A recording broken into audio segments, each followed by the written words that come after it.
ओम सहजात्म स्वरूप परम गुरु परम कृपाणु देव पूज्य पप्पा जी और सर्व ज्ञानियों का आशीर्वाद लेकर हम आज का सत्संग आरंभ करते हैं। जो भी सुने उसे गहराई से समझे और आत्मसात करे। जो आत्मसात होता है वही हमारे साथ आता है, बाकी तो ये शरीर के साथ में सब भस्म हो जाता है।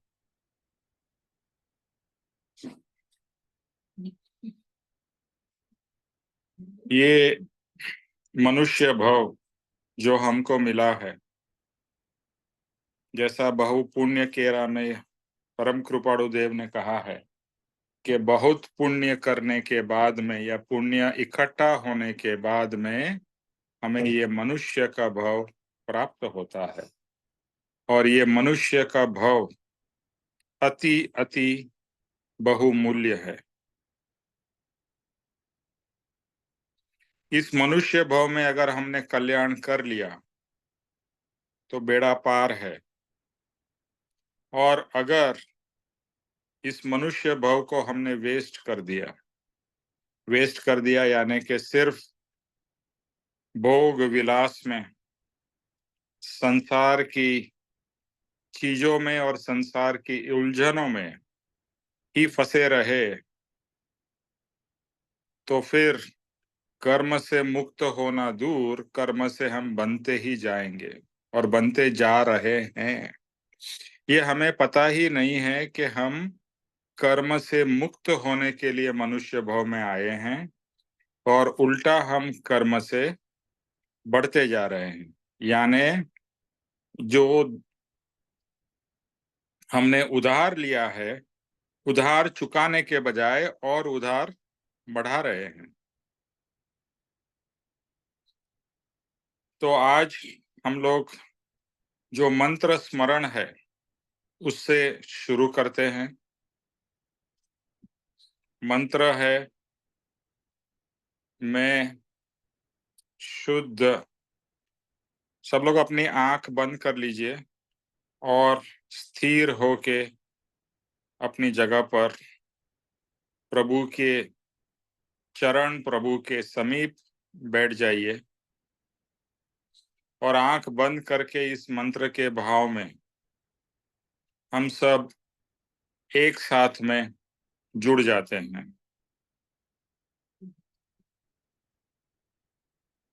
मैं शुद्ध चैतन्य, मैं शांत स्वरूप शुद्ध चैतन्यमय आत्मा हूँ। मैं यानी शरीर नहीं। आज तक मैंने अपने आप को शरीर ही माना है। मैं शरीर नहीं हूं। तो फिर क्या हूं? शरीर नाशवंत है। यह शरीर एक दिन जला दिया जाएगा, दफना दिया जाएगा, और ये शरीर दिन ब दिन जर्जरित यानी पुराना होता जा रहा है। तो जैसे जैसे समय जाएगा वैसे वैसे हमारी इंद्रियां भी काम कम करेंगी, हाथ पांव भी कम चलेंगे, लेकिन जो आत्मा है वो तो सदा जैसा है वैसा ही रहने वाला है। तो जितना हमारा समय है और इंद्रिया और बाकी सब चीजें काम करनी बंद कर दे, उसके पहले ये आत्मा का सम्यक दर्शन यानी के समकित या सेल्फ रियलाइजेशन मुझे प्राप्त करना है। और ये मंत्र उसमें बहुत सहाय रूप है। मैं आत्मा हूँ, शरीर नहीं। मैंने ये ऐसे शरीर कितने हजारों लाखों करोड़ों बार नए नए शरीर लिए हैं और फिर शरीर छोड़कर, यानी जिसको हम मृत्यु कहते हैं, एक और नया शरीर, नया जन्म लिया है। ये जन्म मरण अंत ही नहीं हो रहा है। उससे अभी मुक्ति चाहिए। और जिसको मुक्ति चाहिए उसके लिए ही ये मार्ग है। जिसको आत्मा की शांति और आत्मा का सुख और आत्मा का आनंद चाहिए, क्योंकि ये मेरा मूल स्वभाव है। मेरा स्वभाव क्या है? शांत स्वरूप। तो जब भी मैं अशांत होता हूँ, द्वेष में, राग में, क्रोध में, मान में, माया में, लोभ में, वासना में, तो मैं शांत नहीं हूँ। और मुझे रियलाइज हो रहा है कि मैं ज्यादातर अशांत ही रहता हूँ। अगर मैं अपने आप को अंदर में झांक के देखूं, तो शांति की पड़ बहुत कम, शांति की पड़ कम है, सुख की पड़ भी कम है, आनंद की पन समय या पड़ भी कम है। क्योंकि हर समय मैं कषाय में और पर पदार्थ में ही डूबा हुआ हूँ। उसके भाव में, उसकी कामना में, उसकी इच्छा में, उसके प्राप्त करने की एफर्ट्स में मेरा पूरा समय, मेरे जीवन चला जा रहा। लेकिन वो प्राप्त करके भी कुछ प्राप्त नहीं होने वाला है, क्योंकि सब जो भी मैं प्राप्त करूंगा वो एक ना एक दिन छोड़ के चला जाऊंगा। तो क्या फायदा हुआ? लेकिन जो मैं स्वयं हूँ, आत्मा, वो जो मेरा स्वरूप है, शांत स्वरूप, उसे मैं क्यों ना प्राप्त करूं? और ये मंत्र मुझे वो स्वरूप की प्राप्ति कराएगा। प्रभु की कृपा से, प्रभु के आशीर्वाद से और प्रभु के योग बल से मेरा कल्याण हो, मुझे मेरे आत्म स्वरूप की प्राप्ति हो, यानी कि मेरे शांत स्वरूप की प्राप्ति। हे प्रभु, पर के विचार से मुझे मुक्त कर, पर की इच्छाओं से मुझे मुक्त कर, पर की वासनाओं से मुझे मुक्त कर। मुझे आपने प्रभु स्व स्वरूप प्राप्त करने का मार्ग बताया है और मुझे वही प्राप्त करना है। मेरा आत्मा शुद्ध है, परम शुद्ध है। उस पे सिर्फ कर्म का मैल लगा हुआ है और कर्म भी मैंने ही किए हैं।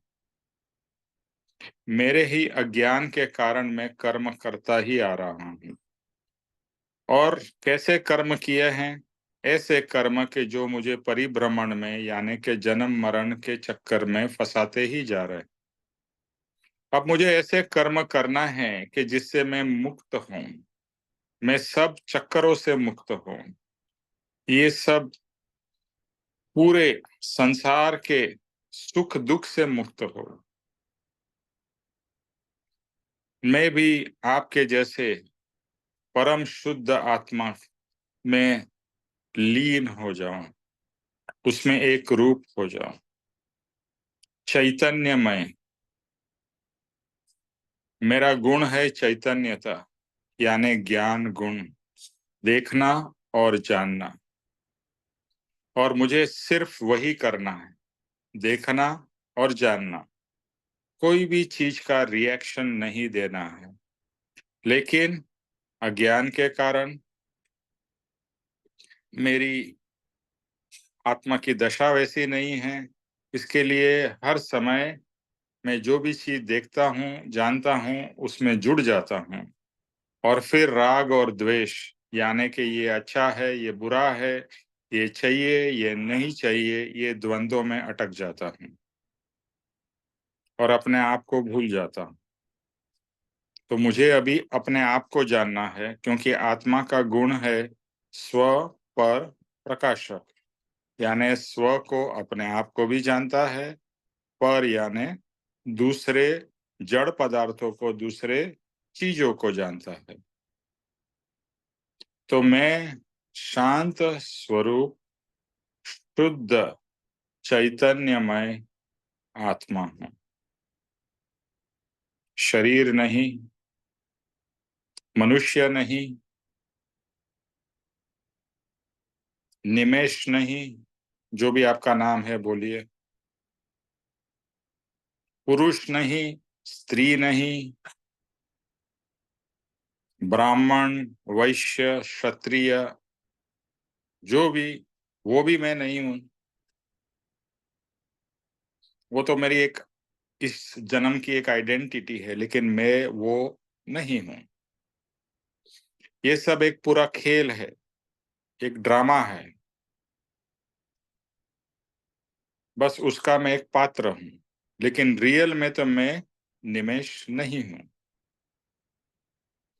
और ये जो भी मेरे पास है, जो मुझे लगता है मेरा है, वो भी मेरा नहीं है। जो संयोग से मिला है, उसका वियोग होने वाला है। तो हे प्रभु, आपकी कृपा से ये मंत्र सिद्ध हो, और ये सिद्ध मंत्र जो मुझे मिला है, उसका मैं हर समय जाप कर सकूं, अपने स्वरूप को प्राप्त कर सकूं, स्वरूप का अनुभव कर सकूं। हम्म, हम्म। ओम शांति, शांति, शांति।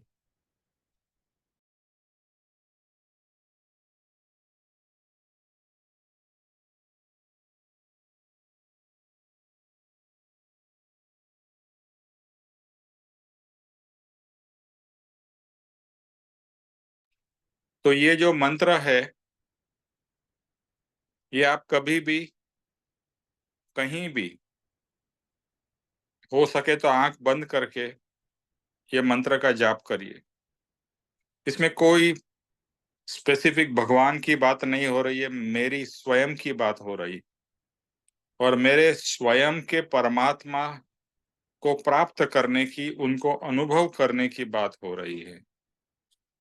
तो ये मार्ग परम कृपाणु देव ने हमको बताया है, और इसी भाव में रहेंगे तो अवश्य एक न एक दिन शांत स्वरूप की प्राप्ति होगी, शुद्ध आत्मा या परमात्मा की प्राप्ति होगी, चैतन्य मय से चैतन्य घन तक हम चले जाएंगे। तो ये उनकी ही कृपा है, और उनके ही आशीर्वाद से ये अवश्य हमें प्राप्त होगा। ओम शांति, शांति, शांति।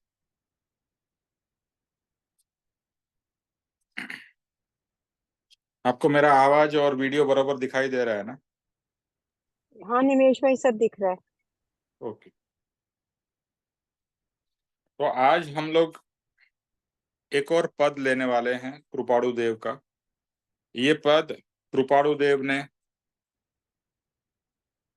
जब ये उनकी 15-16 साल की उम्र रही होगी, यानी 17 साल के पहले उन्होंने ये पद लिखा है। इस पद का टाइटल है प्रभु प्रार्थना। प्रभु प्रार्थना। जिनके पास में वचनामृत हो, उसमें ये पेज नंबर 2 में है, छोटी वाली बुक में नहीं, बड़ी वाली बुक जो है, जो जिसको हम श्रीमद राजचंद्र जिसके ऊपर लिखा हुआ है, उसमें ये पेज नंबर 2 पे है। एनीवे, आपके पास में वो बुक ना हो तो कोई इश्यू नहीं है, आप सुन सकते हो। इसका इसका जो फर्स्ट लाइन है वो है, जड़हड़ ज्योति स्वरूप तू, केवल कृपा निधान, प्रेम पुनीत तुझ प्रेर जे भय भंजन भगवान।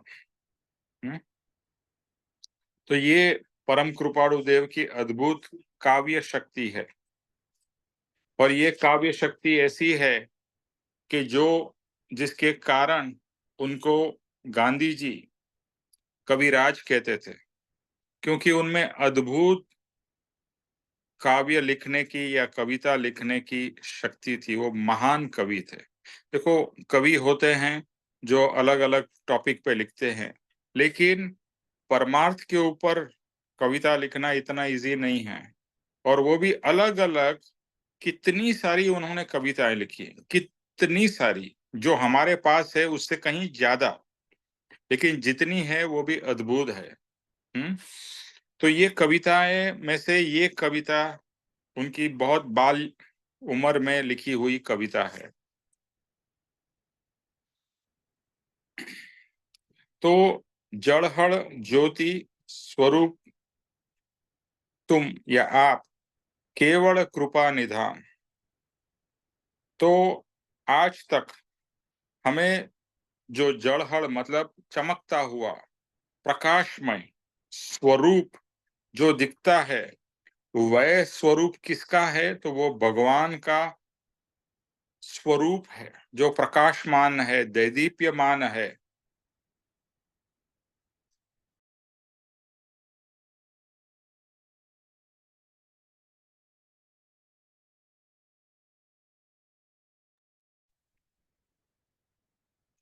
तो ऐसी ज्योति जो हमें दिखाई देती है, तो किस में दिखाई देती है? हमें प्रकाश किस में दिखाई देता है? तो प्रकाश हमें सूर्य में दिखाई देता है, लाइट में दिखाई देता है। लेकिन सूर्य के प्रकाश के सामने लाइट बिल्कुल फीकी पड़ जाती है, राइट? समझो आपके घर में लाइट हो, अंधेरा हो तो लाइट से बहुत कुछ दिखता है, लेकिन अगर पूरा सूर्य का प्रकाश आ रहा है तो लाइट की तो कोई जरूरत ही नहीं है, यानी लाइट उसके सामने एकदम फीकी लगती है। तो सूर्य जो है कितना प्रकाशमान होगा? जो पृथ्वी है वो तो एक बहुत छोटी सी चीज है सूर्य के सामने। तो सूर्य का प्रकाश तो चारों तरफ फैल रहा है और उसमें से हमें थोड़ा सा मिल रहा है, और वो प्रकाश भी कितना पावरफुल है। आजकल बारिश के पहले के जब भी गर्मी है तो लोग कितने परेशान हो जाते हैं। प्रकाश तो आ रहा है, साथ में गर्मी भी आ रही है, बट यहाँ पर हम गर्मी की बात नहीं कर रहे हैं, प्रकाश की बात कर रहे हैं। तो जहां पर सूर्य नहीं हो या प्रकाश नहीं हो तो अंधकार है, और अगर अंधकार है तो क्या हमें कुछ दिखाई देता है? जैसे आप कमरे में एंटर हो आपके घर में, और जैसे ही आप कमरे में एंटर होते हैं तो आपको कुछ दिखता है? अगर लाइट चालू नहीं है, अंधेरा है, तो कुछ नहीं दिखाई देगा। हो सकता है आप किसी चीज से टकरा जाओगे। लेकिन अगर लाइट होती है तो दिखता है। तो दिखने के लिए लाइट या प्रकाश बहुत ही जरूरी है, यानी इट्स अ मस्ट। तो इसी तरह से आत्मा के बिना भी आप कुछ नहीं जान सकते हो। आत्मा, अगर आत्मा ही नहीं हो, इस शरीर में आत्मा नहीं होगा तो शरीर कुछ जानेगा? जैसे एक मुर्दा है, उसमें से आत्मा निकल गया है, तो वो मुर्दा कुछ देख पाता है, कुछ जान पाता है? तो आप कहेंगे नहीं। क्यों? क्योंकि उसमें आत्मा चैतन्य नहीं है। तो जैसे प्रकाश के बिना कुछ नहीं दिखता है, वैसे ही आत्मा अगर ना हो तो भी कुछ देख नहीं सकते हैं, जान नहीं सकते हैं। तो तो आत्मा बहुत ही या सबसे इंपॉर्टेंट है। जैसे आज सोचो, अगर सूर्य नहीं होगा तो हम लोग सब मर जाएंगे, राइट? सूर्य की रोशनी ही ना हो, जैसे बोलता है ना, अपना बल्ब कभी कभी फ्यूज हो जाता है, ऐसा मान लो सूर्य फ्यूज हो जाए, होगा नहीं, बट कभी हो जाए तो पूरा अंधकार हो जाएगा, लाइट ही नहीं है, प्रकाश ही नहीं है। जस्ट इमेजिन, यानी हमारे पास में ये सूर्य, हवा, ये पानी, ये सब चीजें हमको बहुत इजीली और फ्री में मिलती है, उसकी हमें जरा भी कीमत नहीं है, और उसको हम बर्बाद कर रहे हैं। इस पृथ्वी को बर्बाद कर रहे हैं, ये एनवायरनमेंट को बर्बाद कर रहे हैं, इसके कारण कितने सारे प्रॉब्लम्स हो रहे हैं। अगर प्रकाश नहीं हो तो मर जाएंगे, पानी नहीं हो तो मर जाएंगे, हवा नहीं हो तो मर जाएंगे। यानी हवा, पानी, प्रकाश सब कितना इंपॉर्टेंट है, लेकिन उसकी हमें कीमत नहीं है, वैल्यू नहीं है। तो यहाँ पर कृपाणु देव क्या समझाने की कोशिश कर रहे हैं कि हे भगवान, हमें आपके प्रति प्रेम ही नहीं हुआ।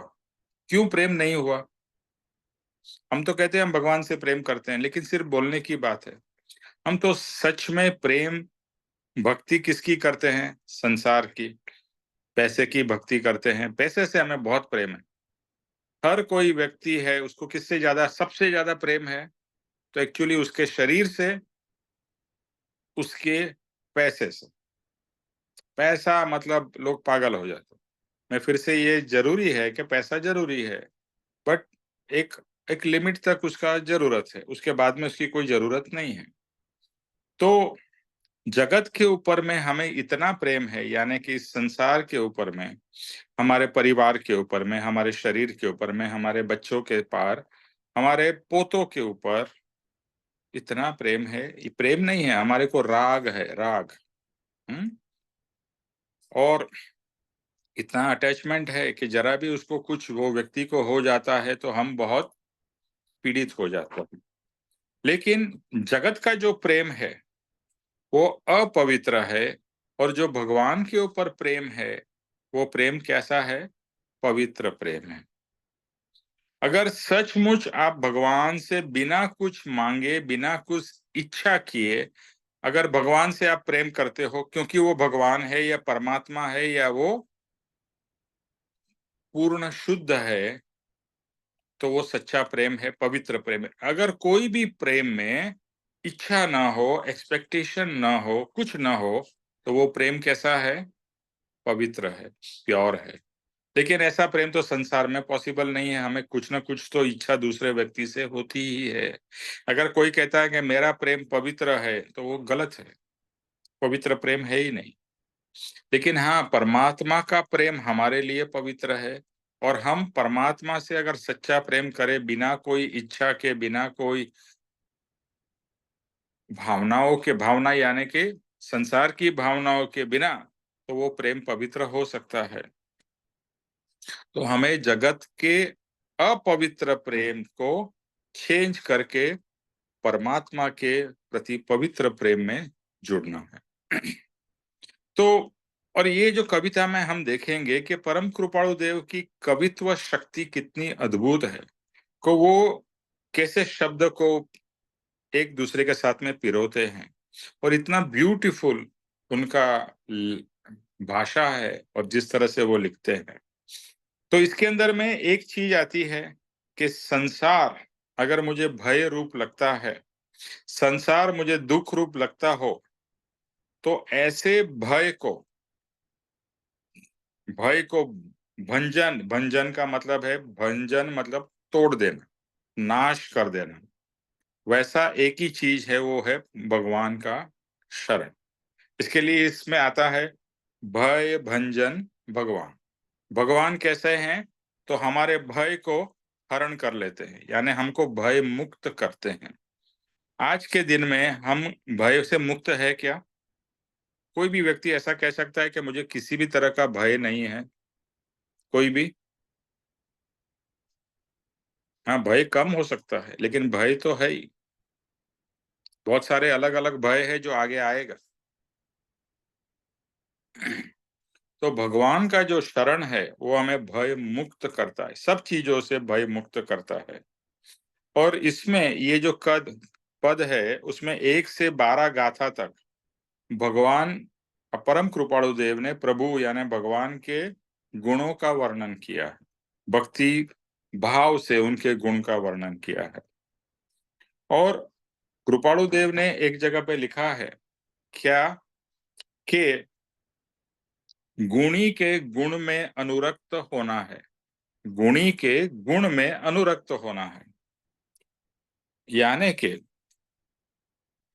गुरु या परमात्मा, अभी परमात्मा तो हमने देखे नहीं है, लेकिन गुरु को देखा है, गुरु को सुना है, गुरु को शायद टच भी किया है, उनका आशीर्वाद भी मिला हो। क्योंकि परमात्मा का तो हमने देखा ही नहीं है ना। परमात्मा को हम कैसे जानते हैं? कोई किसी ने मूर्ति बनाई हो या कोई फोटो में है, बट वो क्या वो रियल राम का या कृष्ण का, महावीर का, बुद्ध का, क्या वो रियल स्वरूप है या किसी का imagination? That's a question mark. तो यहाँ पर इसीलिए गुरु को हम परमात्मा, भगवान समझ सकते हैं। और एक्चुअली अगर आप गुरु ही परमात्मा आप मानोगे तो आपका बहुत जल्दी प्रोग्रेस होगा, क्योंकि गुरु परमात्मा का अंश है, या परमात्मा का एक तरीके से कह लीजिए एंजल है, दूत परमात्मा का। तो हमारे लिए तो वही सर्वस्व है। लेकिन आप गुरु मानो या भगवान मानो, जो भी है आपके ऊपर है। लेकिन जो भी, जिसकी भी आप भक्ति करोगे, अगर सच्चे दिल से और सच्चे हृदय से भक्ति होगी तो वो भक्ति क्या प्राप्त कराएगी? हमें दुख से मुक्ति और भय से मुक्ति। बहुत इंपॉर्टेंट है। हम किसी न किसी भय में हर समय होते ही हैं। ये हो जाएगा तो, वो हो जाएगा तो, ऐसा होगा तो, वैसा होगा तो, यानी हम खुल के जी नहीं पाते हैं। किसके कारण? किसी न किसी भय, चिंता, टेंशन के कारण। तो यहाँ पर परम कृपाणु देव क्या कहते हैं, तो उसके बारे में ब्रह्मचारी जी, जो परम कृपाणु देव के फॉलोअर काफी टाइम पहले हो गए, उन्होंने ये ब्रीफ इंट्रोडक्शन दिया है कि पहले एक गाथा से 12 गाथा में भगवान के गुणों की वर्णन है। और भगवान के गुण जितने भाव से आप गाओगे या भाव से उसकी भावना करोगे, उनके प्रति अहोभाव होगा कि ओह परम कृपाणु देव। फॉर एग्जाम्पल, इतनी कम उम्र में इतना कुछ उनके पास में ज्ञान है, इतनी कुछ उनमें शार्पनेस है, इतनी काव्य शक्ति है, इतना सब कुछ है इतनी छोटी उम्र में। तो जो भी आपको भाव होते हैं, चाहे वो परम कृपाणु देव के प्रति हो या आपके कोई पप्पा जी के प्रति हो या और किसी के प्रति हो या राम कृष्ण माल, जैसे बताया, जो भी व्यक्ति की आप भक्ति करते हो उनको अच्छी तरह से जानना जरूरी है और उनके गुणों को जानना बहुत जरूरी है। हम क्या करते हैं, भगवान की भक्ति करते हैं लेकिन उनको गुण को, उनकी गुण की भक्ति नहीं करते हैं। और जैसे स्टार्टिंग में बताया, हम कुछ ना कुछ इच्छा और कामना से भक्ति करते हैं। हे भगवान, मेरा ये काम कर दे, मैं तेरे को ये आहार चढ़ाऊंगा, मैं तेरे लिए पेड़ा लेके आऊंगा, मैं तेरे लिए इतने व्रत रखूंगा। अरे भगवान को क्या फर्क पड़ता है? तू उसको, भगवान को पेड़ा तो तू खिलाएगा, भगवान तो खाने वाले नहीं है। भगवान को फूल हार चढ़ाएगा, वो तो तू, भगवान को कोई फर्क नहीं पड़ता है। यानी ऑब्वियसली अच्छा है, हमारे भाव है, भगवान को चढ़ा रहे हैं, लेकिन उसमें एक तरीके का सौदा हो रहा है, एक व्यापार हो रहा है। भगवान ये कर दे, मैं तेरे लिए ये करूंगा। भगवान को कुछ नहीं चाहिए, तू भगवान के लिए क्या कर सकता है? ये पामर प्राणी, तू भगवान के लिए क्या कर सकता है? और ये तू भगवान को किस चीज का प्रलोभन दे रहा है? जो सब चीजों से मुक्त हो चुके हैं उसको तू ये सब चीजों का प्रलोभन दे रहा है। पर प्रलोभन तो भगवान को भी नहीं दे रहा है, एक पत्थर की मूर्ति को दे रहा है। तो ये बचपना है, ये समझ ही नहीं है। और कितने बड़े बड़े लोग और विद्वान लोग, पढ़े लिखे लोग ऐसी ही भक्ति करते हैं। या समझ जाइए कि 99.9999% भक्ति भगवान की ऐसी ही होती है, कुछ इच्छा और कामना से। वो अपवित्र भक्ति है, अपवित्र प्रेम है। जो प्रेम में कोई इच्छा ना हो, सिर्फ और सिर्फ प्रेम हो, वही पवित्र प्रेम है। और भगवान के गुण में हमें आनंद आने लगे। वाह, भगवान के ये गुण है, कृष्ण का ये गुण है। कृष्ण हर समय, हर सिचुएशन में स्माइलिंग है। उनका चेहरे पे कहीं भी आपने कृष्ण का डिपिक्शन देखा होगा तो एक नॉटी सी और एक एक बहुत ही अच्छी सी स्माइल है। कोई भी सिचुएशन, चाहे वो महाभारत का युद्ध हो या कंस का वध कर रहे हैं या कोई भी, भले हमने वो सीरियल में देखा हो या पिक्चर में देखा हो, बट एक डिपिक्शन में हमेशा हमें ये दिखाई देता है कि कृष्ण भगवान always very happy and smiling. Any situation outside कोई अच्छी हो या बुरी हो, कोई उनके अंतरंग में फर्क नहीं पड़ा। तो ये गुण है, ये गुण की हमें अगर अनुमोदना होगी, उनके गुणों की भावना होगी कि वाह क्या अद्भुत गुण है। एक एग्जाम्पल है और ये सही एग्जाम्पल है। तो एक एक कृष्ण भगवान का शिष्य समझ लो, तो वो जानता है कि कृष्ण भगवान हर चीज में पॉजिटिव देखते हैं। उसमें जैसे हमारा दोष क्या है मालूम है, हमें हर चीज नेगेटिव दिखती है। कोई व्यक्ति अच्छा भी हो ना, लेकिन उसकी बुराई पहले दिखाई देगी हमें। तो कृष्ण भगवान को अच्छा ही दिखती है। तो एक कृष्ण भगवान और उनके साथ में एक साथी जा रहा है। तो वो रास्ते में देखते हैं कि एक मरा हुआ कुत्ता जिसका शरीर सड़ गया है और बांस आ रही है। तो उसका जो साथ में साथी है वो बोलता है, अरे कैसा मरा हुआ कुत्ता, कितनी बांस आ रही है, क्या हो रहा है, मतलब एकदम चिढ़ जाता है। और कृष्ण भगवान देखते हैं, स्माइल करते हैं। कृष्ण भगवान कहते हैं, अरे लेकिन उसके दांत तो देखो कितने बढ़िया है। यानी दृष्टि कैसी है, हमारी दृष्टि जो साथी की दृष्टि है वैसी हमारी दृष्टि होगी ना। पास आ रही है, मरा हुआ है, सड़ रहा है, ऐसा है वैसा है, नेगेटिव। वो क्या देख रहे हैं, पॉजिटिव। सब चीज तो नेगेटिव है लेकिन दांत तो कितना अच्छे हैं। सो पॉइंट इज दृष्टि। अभी ज्ञानी की या भगवान की दृष्टि ऐसी है। तो ऐसी दृष्टि, ऐसे गुण की जब भी हम अंदर से अनुमोदना करेंगे, प्रशंसा करेंगे, वाह क्या बात है, मुझे भी ऐसा ही बनना। तो ये गुण अनुमोदना है। यानी ज्ञानी के गुणों के अंदर में हमें अच्छा लगता है, उनके गुणगान करना अच्छा लगता है, उनकी बातें करना अच्छा लगता है। जिसके साथ में प्रेम होता है उसके साथ में हमारे को, हमें हर एक चीज उनकी अच्छी लगती है। लेकिन जैसे जैसे गुण को पहचानना है, देखो हम किसी भी भगवान की भक्ति करें या किसी भी गुरु की भक्ति करें, उनके गुण की भक्ति हो। उनके बाह्य रूप की, ठीक है बाह्य रूप भी अच्छा लगता है, बट वो इतना इंपॉर्टेंट नहीं है। जो अंतरंग में है, अंदर में है, ये तो बाह्य तो पैकिंग है। ये जो मेरा भी शरीर दिख रहा है, आपका भी शरीर, ये तो पैकिंग है ना।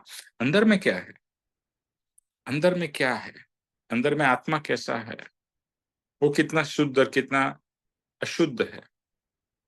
इसी तरह से राम की बात देख ले कि राम भगवान, उनको राज्य अभिषेक नेक्स्ट डे होने वाला है, और उसके एक दिन पहले ही उनको क्या आज्ञा मिलती है कि 14 वर्ष का वनवास। लेकिन एक अंश मात्र भी उनमें अंतरंग में कोई फर्क नहीं आता। कितनी अद्भुत दशा है कि राजमहल हो या वन हो या वनवास हो, कोई फर्क नहीं। ऐसी दशा चाहिए। ऐसे राम के गुण है, और एक एक और भी गुण, गुण तो भरे हैं। ज्ञानी और परमात्मा गुण का भंडार है। आपको जो गुण अच्छा लगे वही ले लो, उसकी भक्ति करो, उसके बारे में सोचो। कृपाणु देव कहते हैं आत्मज्ञान विचार से है। यानी कि विचार जितना हम करेंगे उसके बारे में, ये गुण इसके बारे में कैसा, आप जस्ट इमेजिन करिए राम की वो स्थिति, क्या स्थिति होगी। और आज हमारी स्थिति में एक छोटी चीज भी ऊपर नीचे हो जाती है और हम कितना डिस्टर्ब्ड हो जाते हैं। 14 साल वनवास क्या होता है, इट्स अनइमेजिनेबल। हम्म। और एक राजकुंवर और वनवास, तो कहां से कहां, बट नो डिफरेंस। हम्म। सो इस तरह से भगवान के, गुरु के, ज्ञानी के एक एक गुण, गुण ढूंढो, गुणों की प्रशंसा, और गुणों में ही अपनी आपकी रमणता हो। इसके लिए कृपाणु देव कहते हैं प्रशस्त पुरुष की भक्ति करो, उनका स्मरण करो, उनका गुण चिंतन करो। ओके। प्रशस्त यानी कि जो ऐसे पुरुष है, ऐसे ज्ञानी पुरुष है, ऐसे भगवान है, ऐसे गुरु है, उनकी भक्ति कैसी होनी चाहिए, उनका स्मरण करो। सिमरन बार बार, बट स्मरण सिर्फ नाम से नहीं, राम राम बोलने से या वो तो पोपट भी जैसा हो गया, उससे कुछ नहीं होने वाला। उनके गुणों के बारे में, कृष्ण के बारे में, जिसके भी आप भक्ति करते हो, ओके, उसके बारे में ओके, अगर आप परम कृपाणु देव की, मुझे परम कृपाणु देव बहुत प्रिय है, तो मैं परम कृपाणु देव की भक्ति करता हूँ, उनके गुणों का चिंतन करता हूँ, उनकी दशा के बारे में सोचता हूँ कि क्या दशा होगी, जिन्होंने ऐसे ऐसे पद इतनी छोटी उम्र में लिखे, उनका ज्ञान कितना विशाल होगा। फिर 13 गाथा से लेके 14 गाथा के अंदर में अपनी मति कंकर, यानी कि भगवान कितने महान है और हम कैसे तुच्छ है, ये बताया है। उसके बाद में 15 से 19 तक ये भगवान, ये आर्य देश यानी ये भारत भूमि के बारे में, उसकी प्रजा के नीति नम्रता, उसके बारे में उसका वर्णन है। ओके, तो भाव यही है कि इस भारतवर्ष में, इस पृथ्वी पे एक स्वर्ग जैसा माहौल बने। इच्छा है, भाव है, होगा नहीं होगा वो हमारे हाथ में नहीं है। और परम कृपाणु देव ने मोक्ष माला में लिखा है, सर्वमान्य धर्म, सर्वमान्य धर्म मतलब जो सबको मान्य है ऐसा धर्म, उसमें कहते हैं कि महावीर भगवान का एक बहुत ही इम्पोर्टेंट बात है। महावीर भगवान पता है क्या कहते हैं कि हर सर्व जीव का इच्छो सुख महावीर ने शिक्षा मुख्य। महावीर भगवान की एक मेन बात है, क्या है कि हर जीव का सुख इच्छो। अभी ये बात मुझे बहुत ही पसंद है। मुझे महावीर भगवान की ये जो बात है ना, इसके ऊपर बहुत सोचना, कि हमें अपने सुख के बारे में ही हम सोचते हैं हर समय, राइट? तो मुझे कैसे सुख मिले, हम दूसरे के सुख की ज्यादा चिंता नहीं करते, और करते हैं तो किसके सुख की? अपने अपने पति की, अपनी पत्नी की, अपने बच्चों की, यानी सेल्फिश जो सर्कल है उतने की ही। लेकिन जो बहुत दूर से व्यक्ति है या दूसरा कोई व्यक्ति है, उसके बारे में हम सोचते ही नहीं है। हम बोलेंगे अरे हम, मुझे क्या पड़ी है। लेकिन जो भगवान है उनको सबकी चिंता है, या वो सबके बारे में सोचते हैं। क्या कहते हैं कि हर एक जीव को सुख की प्राप्ति हो, क्योंकि हर एक जीव एक ही चीज चाहता है, वो है सुख, लेकिन उसको सुख नहीं मिलता है। तो भाव तो ये कर सकते हैं ना कि भगवान मुझे भी सुख मिले, दूसरों को भी सुख मिले, सबको सुख मिले। सबको, क्योंकि जैसे आपका आपका जीवन है, आपको सुख चाहिए, तो क्या दूसरे को सुख नहीं चाहिए? क्या दूसरे को दुख चाहिए? तो यहाँ महावीर भगवान कहते हैं कि सब जीवों का सुख इच्छो। आप दे पाओगे नहीं दे पाओगे आपके हाथ में नहीं है, उसके कर्म के हाथ में है। उसको सुख मिलेगा या नहीं मिलेगा, it is dependent on their कर्म। लेकिन आप तो भावना कर सकते हो कि भगवान इसका भी कल्याण हो, इसका भी कल्याण हो, इसको भी सुख मिले, इसको भी सुख मिले। जैसे हम एंड में कहते हैं ना, सर्व जीवों का कल्याण। अच्छी भावना है। और भावना तो करना फ्री में है। भावना तो हम कुछ भी कर सकते हैं, जैसे भी आज तक हम बुरी भावना करते हैं, भगवान उसका बुरा हो, उसका ये हो। हम जब भी लोगों को गाली देते हैं, लोगों के बारे में जब भी हमें झगड़ा होता है, तो हम बुरा सोचते हैं ना, लोगों के बुरा सोचते हैं, बुरा बोलते हैं, गाली गलौज करते हैं। और अंदर से भाव कैसे होते हैं? उसका नुकसान हो, वो नरक में जाए, वो उसका 7 पीढ़ी का ऐसा हो जाए ना। कितने हमने पहले के जो अपने शास्त्र यानी जो कहानियां सुनी हैं, उसमें देखा होगा कि श्राप दिया जाता है। तो मुझे हमेशा ये रहता था कि श्राप देते हैं, तो हम भी वैसा ही करते हैं। जब भी हम दूसरे के बारे में बुरा सोचते हैं या बुरा कहते हैं, तो हम क्या कर रहे हैं? हम श्राप दे रहे हैं। लेकिन श्राप से दूसरे को कुछ नहीं होने वाला है। किसका नुकसान होने वाला है? हमारा, क्योंकि हमने गलत भाव किए। कर्म बंधन किसका होगा? हमारा। अगर मैं दूसरे के लिए अच्छा भाव करूं, तो किसका कर्म बंधन होगा? मेरा, राइट? और सिर्फ ये बोलने के लिए और उसके लिए ही नहीं करना है, दिल से ऐसा हो कि मुझे सुख चाहिए, उसको भी सुख चाहिए, उसको भी सुख चाहिए। तो हे भगवान, उसकी सुख की कामना तो मैं कर सकता हूँ, या उसके लिए जो मदद हो सकती है वो मैं कर सकता हूँ। सिर्फ कामना की बात नहीं है। आप मदद कर सकते हो तो मदद करो, आप उसके किसी भी तरह से हेल्पफुल हो सकते हो तो करो, इट्स अ गुड थिंग। तो कामना यानी भावना, और दूसरे हो सके तो जितनी हेल्प करो। तो बहुत अच्छे भाव है, और जितने अच्छे भाव होंगे ना, आपको खुद को एक अच्छी फीलिंग आएगी, एक सुकून आएगा, एक ऐसा लगेगा अच्छा हो रहा है, अच्छा करना है मुझे। तो जैसे आप ट्रेन में जाते हो, समझो आपके बर्थ के ऊपर कोई सोया है, आपका रिजर्वेशन है और आपका बर्थ है, तो आप तुरंत, और वो सोया है तो उसको तुरंत उठाओगे, हे उठो, ये मेरा बर्थ है। तुम्हारा कौन सा बर्थ है? बोलेगा नहीं, मेरा रिजर्वेशन नहीं है, चलो जाओ यहाँ से। मतलब हम एकदम बहुत ही एकदम उस भाव में या उस तरह से हम लोग उससे बात करेंगे। कभी ये नहीं सोचते, कभी ऐसा मेरे साथ भी हुआ है कि मेरे पास में भी वेटिंग लिस्ट था, रिजर्वेशन नहीं मिला। तभी किसी और ने मेरे साथ में ऐसा बर्ताव किया तो मुझे कैसा लगा? अच्छा लगा? बहुत बुरा लगा। तो हर समय we have to put ourselves in other shoes, कि ठीक है उसके पास में रिजर्वेशन नहीं है, हो सकता है ना उसका लास्ट मिनट पे प्रोग्राम हुआ हो, उसका कुछ भी हो सकता है, हमें क्या मालूम दूसरे की क्या प्रॉब्लम है। लेकिन सहानुभूति तो कर सकते हैं, उसका ये मतलब नहीं कि आप उसको सोने दो और आप न सो, लेकिन उसके बारे में अच्छा सोच सकते हो, उसको बोल सकते हो कि भैया तू ट्राई कर ले और किधर तेरे को जगह मिल जाए और तेरा हो जाए, और किसी तरह से आप उसको हेल्प कर सको तो करो। अदरवाइज नेगेटिव भाव, कुछ उल्टा सीधा तो मत करो। तो ये एक एग्जाम्पल है। ओके, हर एक चीज में जभी भी हम सोचते हैं, हम सेल्फिश होकर ही सोचते हैं और अपने बारे में ही सोचते हैं, दूसरे के बारे में नहीं सोचते। यू जस्ट, आप अपने आप को अंदर से झांकिए और देखिए कि हम कहाँ पर ये प्रिंसिपल अप्लाई कर सकते हैं। सर्व जीवों का इच्छो सुख, महावीर की ये शिक्षा मुख्य, परम कृपाणु देव कह रहे हैं, जो महावीर भगवान को एकदम क्लोजली जानते थे, उनके शिष्य थे।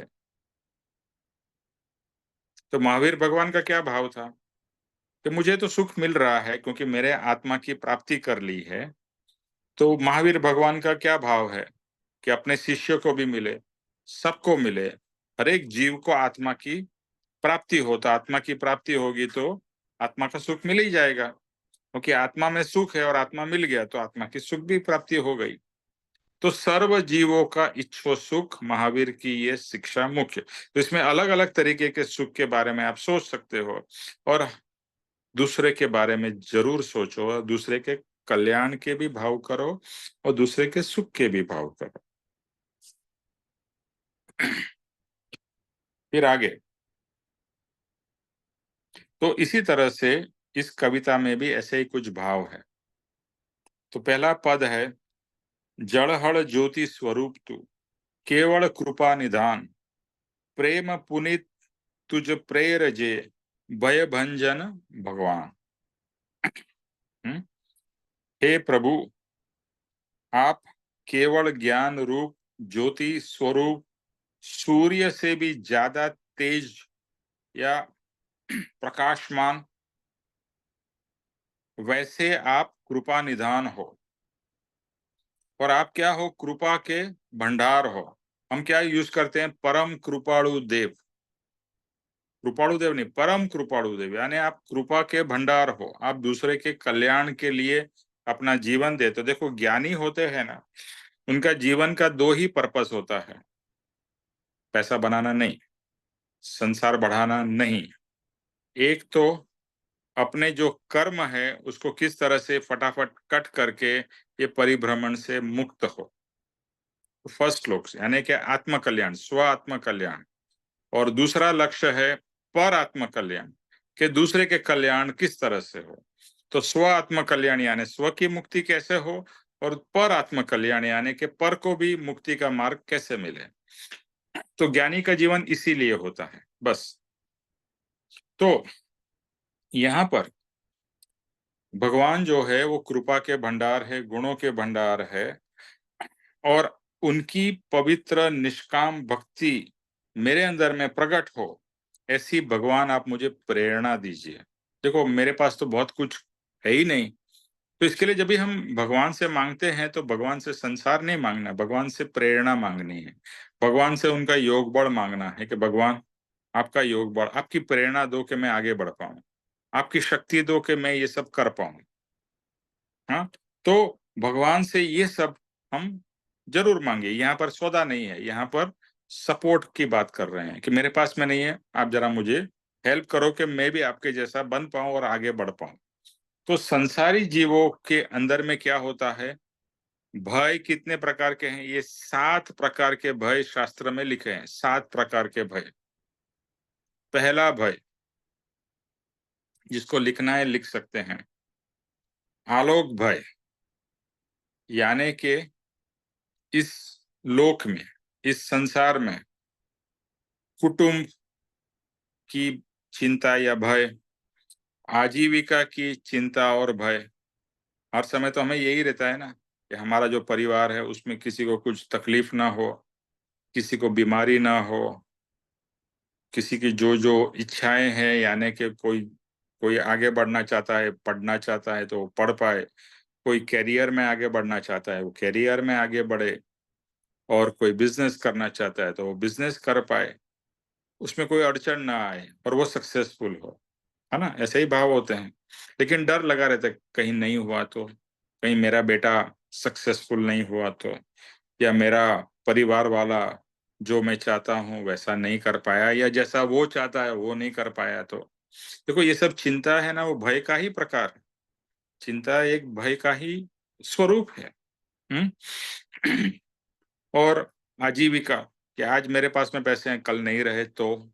आज मेरा जॉब है, आज अमेरिका में या वेस्टर्न वर्ल्ड में मेजॉरिटी लोगों को क्या चिंता होती है? जॉब की। बिकॉज वहां तो कल, आज आपके पास में भले 10 साल से आप जॉब कर रहे हो, कल आपको सुबह आप जाओ, आपको बोलो tata bye bye, thank you, you are dismissed. तो अचानक कभी भी ऐसा हो सकता है। तो all those people are scared, कहीं मेरा कल नंबर तो नहीं आ जाएगा, कहीं ऐसा तो नहीं हो जाएगा। तो ये सब आलोक यानी ये लोक का भय है। दूसरा भय, परलोक भय, यानी इस जन्म के बाद में मेरा क्या होगा? ज्यादातर तो लोग सोचते नहीं हैं, बट अगर कोई थोड़ा बहुत सोचता हो तो उसको लगेगा, अरे आज इस समय मुझे मनुष्य भाव मिला है, आगे मुझे क्या मिलेगा? क्या मैं कुत्ता बिल्ली बनूंगा? क्या मैं मनुष्य बनूंगा? कीड़ा मकोड़ा बनूंगा? क्या बनूंगा? तो परलोक का भय। फिर मरण का भय, ये तो सबको रहता है, मृत्यु का भय, सबके अंदर में मृत्यु का भय है। लेकिन जो आत्मा ज्ञानी है, जो इस मार्ग पे है, उसको मृत्यु का भय कम होगा, या हो सकता है कि मृत्यु का भय नहीं हो। आप और मैं कहेंगे कि मुझे मृत्यु का भय नहीं है, पॉसिबल है। लेकिन जब रियल मृत्यु सामने आ जाए, जैसे आप कहीं जा रहे हो और कोई शेर आ जाए, या कोई टेररिस्ट आपके सामने बंदूक लेके खड़ा हो जाए, या आप प्लेन में जा रहे हो और प्लेन क्रैश होने वाला हो। देखो जब तक रियल में वो चीज नहीं होती है ना, तब तक हम सोचते हैं कि यार मुझे कोई भय नहीं है। बट जब भी रियल में होने वाला है, तभी क्या भय है वो उसका एक्सपीरियंस होगा। ओके। सो थियोरेटिकली एक अलग चीज होती है, लेकिन प्रैक्टिकली जब भी ऐसी चीजें होती है तो पता चलता है कि क्या रियल में मुझे मृत्यु का भय नहीं है कि है। तो ज्यादातर होगा, most people don't want to die. मरना किसे पसंद है? फिर नेक्स्ट है वेदना भय। दूसरा, जैसे जैसे हम हमारी उम्र होती जाती है, फिर एक डर एक और रहता है कि चलो मेरा मृत्यु तो कभी ना कभी होने वाला है, लेकिन ऐसा ना हो कि मुझे ऐसी बीमारी आ जाए कि मैं बेड रिडन हो जाऊं, मैं अपाहिज यानी दूसरे के ऊपर टोटली डिपेंडेंट हो जाऊं। ये भय तो है ही, इजंट इट? तो मेरे को ऐसी कोई रोग ना आ जाए, ऐसा कोई दुख ना आ जाए, तभी मैं क्या करूंगा, उसका भय है। फिर अरक्षा भय, यानी कि इस संसार में मेरी रक्षा करने वाला कौन है? हम्म।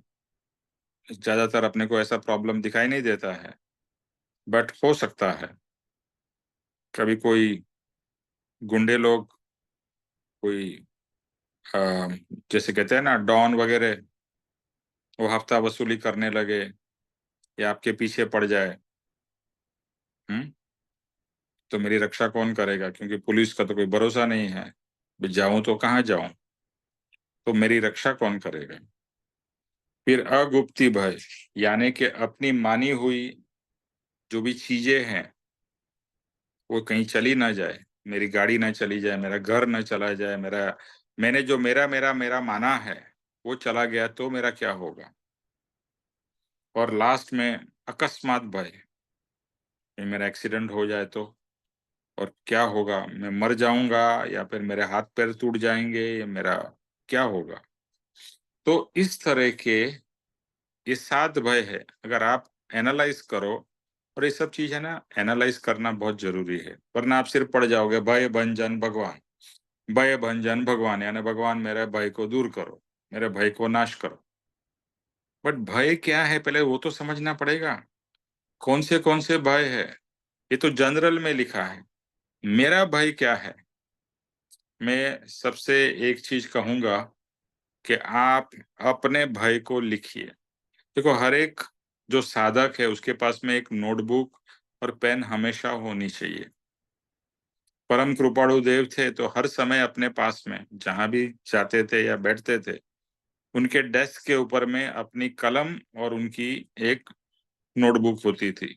जो भी विचार आए उसमें लिख देते थे। और सब लोगों का, महान लोगों का ऐसा ही है। तो विचार करना बहुत जरूरी है। सिर्फ पोपट के जैसे बोलने से और गाने से कुछ नहीं हो। हाँ, वो शुरुआत है। लेकिन भय, मेरा भय है कि नहीं? पहले तो अपने आप को ये प्रश्न करना है कि क्या मैं निर्भय हूं या भय रहित हूं। देखो, अगर आप रियल में प्रॉपरली एनालाइज करोगे तो रियलाइज होगा कि मेरे में भय है ही। कौन सा भय? यहाँ पर 7 अलग अलग तरीके के भय का एग्जाम्पल दिया है। सो प्लीज नोट डाउन और write down for your self कि मेरा ये भय है कि ये हो जाए, या ये मेरा भय है, etcetera etcetera, and be honest. सबको भय है, इसमें आप अकेले नहीं हो। बट वेन यू एक्सेप्ट कि यस मेरे में भय है, तो आप कुछ करोगे उसके लिए। लेकिन आप एक्सेप्ट ही नहीं करो, और जब ये रियल सिचुएशन आया और तभी आप थर थर कांपने लगोगे, तो पता चलेगा अरे क्या बड़ी बड़ी बातें कर रहा था, और भय से तो पीड़ा रहा है। तो यहाँ पर बिकॉज ये लाइन जो है ना, हर समय हर एक पद में आने वाली, कौन सी? भय भंजन भगवान, भय भंजन भगवान, भय भंजन तो भगवान की भक्ति से हमारे भय का नाश होना चाहिए। तो कहेंगे कि भक्ति हुई है, भक्ति हो रही है।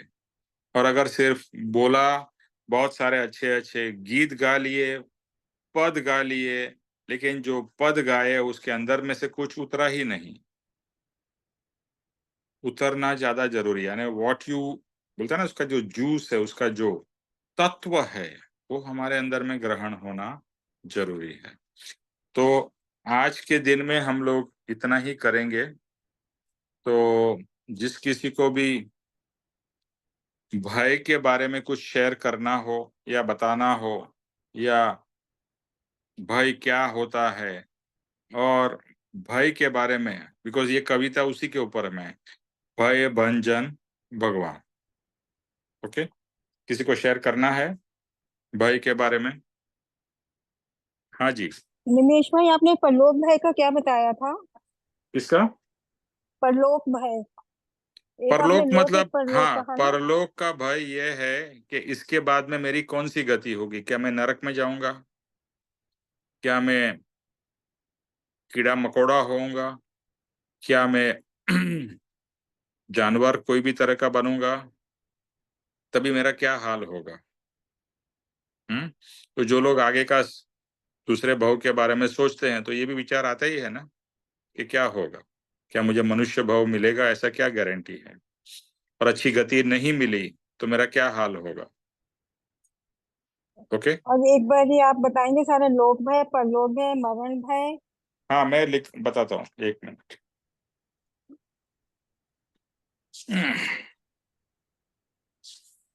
तो पहला है आलोक, आलोक मतलब हम्म। यह लोक का भय, हाँ फर्स्ट। ठीक है। दूसरा है परलोक भय, हम्म। परलोक भय। तीसरा है मरण भय, मरने का भय। चौथा है वेदना भय, वेदना मतलब रोग आदि। पांचवा है अरक्षा भय, यानी मेरी रक्षा कौन करेगा अगर मुझे कोई बड़ा प्रॉब्लम आ जाएगा। छठा है अगुप्ती भय, अगुप्ती भय यानी कि जो मेरी चीजें जो मैं मानता हूं, क्योंकि मेरी तो कुछ है ही नहीं। देखो, तत्व के रूप से आप देखोगे तो मेरी कोई भी चीज मेरी नहीं है, सिर्फ एक आत्मा मेरा है, बाकी कुछ मेरा नहीं है। न शरीर, न कपड़े, न जेवरात। तो ये सबको मैंने अपना माना है ना, कि मेरा शरीर है, ये मेरे कपड़े हैं, मेरे गहने हैं, मेरा घर है। तो उसको कोई नुकसान ना हो, उसका नाम है अगुप्ती भय। ओके। और सातवां है अकस्मात भय, एक्सीडेंट, अकस्मात कोई अकस्मात ना हो जाए। तो इस तरह के 7 भय यहाँ पर बताए हैं। आप अपने हिसाब से 7 का क्या 700 भय भी लिख सकते हो, अलग अलग अलग। सो ठीक है उर्मिल। ठीक है निमेश भाई, आ गया समझ में, ठीक है, प- थैंक यू। हाँ निमेश भाई, लेकिन ये जो भय तो वैसे सारे होते ही है सब में, तो इनकी भी क्षमापना होती है? लाइक अगर किसी चीज का भय है, हम्म सपोज डेथ का या ओल्ड एज, तो उसकी भी क्षमापना कुछ क्या होता है? लाइक क्षमापना मांगते हैं? देखो क्या है, इस कविता में वही आएगा कि भगवान की भक्ति करते करते आप भय रहित हो जाओगे। जैसे जैसे आप आत्मा के करीब जाओगे ना, वैसे वैसे भय आपके कम होने लगेंगे। क्योंकि आपको एक चीज रियलाइज होगी कि आत्मा है, उसको कुछ नहीं होने वाला है। बीमारी किसको आएगी? शरीर को। मृत्यु किसकी होगी? शरीर की। अभी मेरा जो सामान है वो चला जाएगा, वो क्या है? वो जड़ चीज है। तो जैसे जैसे आप चिंतवन मनन करोगे, तो उससे आपके भय कम होंगे, नंबर 1। सेकंड चीज, क्षमापना, यस, कि हे भगवान, मैंने पास्ट में किसी को तकलीफ दी होगी या किसी को भय का कारण हुए होंगे। जैसे आज के डॉन वगैरह हैं, वो क्या करते हैं? लोगों को डराते हैं ना। तो मैंने भी शायद ऐसा कुछ किया होगा। दूसरे, और आपको डॉन बनने की भी जरूरत नहीं है। आप एज अ मनुष्य हो के कुत्ते बिल्ली किसी को भी डरा सकते हो, है ना।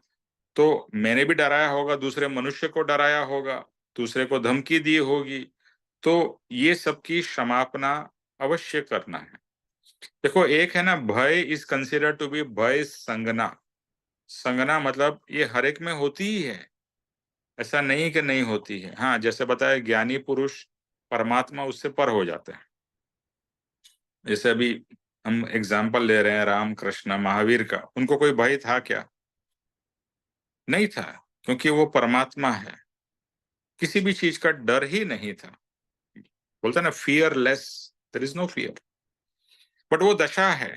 क्योंकि मेरा जाएगा क्या अगर मैं अपने आप को आत्मा समझता हूँ? ऋतु, मैं अपने आप को अगर आत्मा समझ लूं, तो जैसे गीता में क्या कहा है, ना आत्मा को काट सकते हो, ना आत्मा को डुबा सकते हो, ना आत्मा को जला सकते हो, आत्मा को कुछ नहीं कर सकते हो। ये आपका और मेरा आत्मा कितने जगह जाके आया और कितने दुख सहन किए हैं, अनगिनत। फिर भी आत्मा जैसा है वैसा ही है, पवित्र। आपका और मेरा आत्मा पवित्र है, अंदर से तो पवित्र है। तो आत्मा के ऊपर लक्ष्य होगा, और गुरु की भक्ति, भगवान की भक्ति होते होते होते, और साथ में पुरुषार्थ। जैसे आप अगर आज सत्संग आप अटेंड कर रहे हैं, तो एटलीस्ट भय के बारे में ख्याल भी आ रहा है कि इसमें भय के बारे में बताया, वरना हम भय से जी रहे हैं लेकिन भय के बारे में पता ही नहीं है। तो इस तरह से, जैसे आपने बोला, क्षमापना एक चीज है, दूसरा है भगवान की, गुरु की भक्ति। फिर आप गुरु के सहारे जियोगे, भगवान के सहारे जियोगे। इसका मतलब ये नहीं कि आपका बुरा नहीं, भगवान का स्वयं का बुरा हुआ तो आपका बुरा नहीं होगा, किसने बोला? होगा। हाँ, कृष्ण भगवान की पूरी द्वारका नगरी जल गई, तो क्या बुरा नहीं हुआ क्या? राम भगवान को वनवास भेजा गया, तो क्या बुरा नहीं हुआ क्या? महावीर को किले ठोके गए, तो क्या बुरा नहीं हुआ क्या? तो ये सोचना ही गलत है कि मेरा कोई बुरा नहीं होगा। बुरा मतलब ऐसा कोई, बिकॉज आपने जैसे कर्म किए हैं वैसा आपको फल मिलेगा, अवश्य मिलेगा, लेकिन आपको कोई फर्क नहीं पड़ेगा। कृष्ण भगवान के सामने जब वो मर रहे हैं, उनके सामने द्वारका नगरी पूरी जल रही है, कोई दुख नहीं है, कोई वो नहीं है, एक अलिप्त भाव है। तो कृपाणु देव ने, हम इतने लकी है कि परम कृपाणु देव ने हमें परमात्मा का रियल स्वरूप दिखाया। आज तक तो हम सिर्फ एक बाह्य स्वरूप को ही जानते थे, अंतरंग को तो कुछ जानते ही नहीं थे। तो इस तरह से अलग अलग तरीके से, समझ से, भक्ति से, क्षमापना से, पुरुषार्थ से, ध्यान में रहोगे तो भी डर नहीं रहेगा। और वही आत्मा तो। की सच्ची समझ आ गई तो बिल्कुल निडर हो जाओगे, क्योंकि मैं आत्मा हूं, मुझे कौन मार सकता है। मैं शरीर को तो बहुत कुछ मार सकते हैं, लेकिन मुझे तो कोई नहीं मार सकता। Strong, we have to become strong, भक्ति से you strong will become strong, we don't have to become strong, we will become strong. समझ जैसे जैसे बढ़ती जाएगी, लेकिन ये एक भाव में भय नहीं जाने वाला है। अगर हम सोचे कि इसी भाव में हमारा भय चला जाएगा, नहीं, कम हो सकता है। क्योंकि वो धीरे धीरे धीरे एंड में देखो, परमात्मा भय रहे हैं, तो जब भी परमात्मा बने तभी वो भय रहित हो गए। लेकिन हम भक्ति करते करते भय भंजन या भय का नाश, जितनी भक्ति उतना भय का नाश हो सकता है। Thank you. ओके,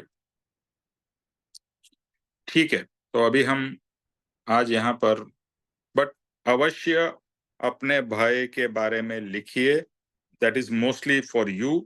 और जिसको नेक्स्ट टाइम आके शेयर करना है शेयर कर सकता है, नहीं शेयर करना है नहीं, बट अपने आप को तो जानना ही है। ये मार्ग अपने आप को जानने का है, अपने आप को, आत्मा को प्राप्त करने का है। ओके विनोद जी, जय स्वरूप करिए।